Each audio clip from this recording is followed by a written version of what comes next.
Hörmətli izləyicilər, kanala abunə olub like etməyi unutmayın. Günün xəbərləri təqdim edir. Ağır təyyarə qəzası, ölənlər var. Bu ölkədə Kentucky ştatında yerləşən Louisville Beynəlxalq Hava Limanında yük təyyarəsi havaya qalxarkən qəzaya uğrayıb və partlayıb. Günün xəbərləri Əbəcənes istinadən xəbər verir ki, hadisə yerli vaxtla saat 17:15 radələrində baş verib. Partlayış zamanı yaxınlıqdakı müəssisələrə zərər vurub, hava limanı ətrafındakı binalar alova bürünüb. Son məlumata əsasən faciə nəticəsində azı 7 nəfər həlak olub.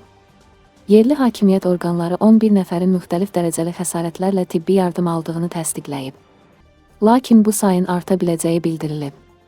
Havay adalarına uçan təyyarənin göyərtəsində qəza zamanı 144 min litr yanacaq olub. Hava limanı giriş və çıxış üçün bağlanıb. Hadisə yerində 100-dən çox yanğın söndürən çalışıb. Hadisənin səbəbləri araşdırılır.